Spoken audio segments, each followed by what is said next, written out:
নমস্কার, আমি ডক্টর অরুণালোক ভট্টাচার্য, শিশু চিকিৎসক, কলকাতায় প্র্যাকটিস করি। ডব্লিউএইচও বলেছেন যে 5 বছরের নিচে ইনফ্লুয়েঞ্জা একটি প্রাণঘাতী রোগ। এই রোগের হাত থেকে বাঁচতে গেলে অন্যান্য সব ভাইরাল ইনফেকশনের মতো টিকা নেওয়াটা খুব জরুরি। এখন প্রশ্ন হচ্ছে যে আপনার সন্তানকে আপনি ইনফ্লুয়েঞ্জা ভ্যাকসিন দিয়েছেন কি?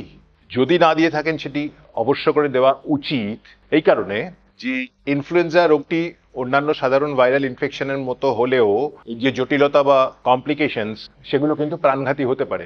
আমাদের হাসপাতালে আমরা প্রায়শই দেখি যে ইনফ্লুয়েঞ্জা ভাইরাস দিয়ে যে সংক্রমণটা হচ্ছে সেখান থেকে নিউমোনিয়া এবং নিউমোনিয়া পরবর্তী শরীরের অন্যান্য যে সেপ্টিসিমিয়া বা অন্যান্য জটিলতা সেগুলো বাড়ে এবং কিছু কিছু বাচ্চা খুব জটিল হয়ে যায়, ইন্টেন্সিভ কেয়ারে যেতে হয়, ভেন্টিলেটর লাগে।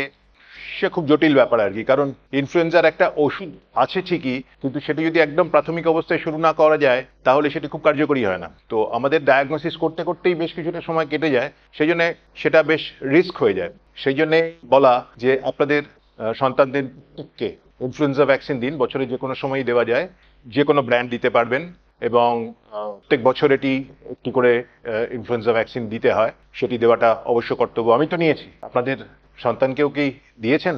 না দিয়ে থাকলে দিয়ে নেবেন অবশ্যই। নমস্কার।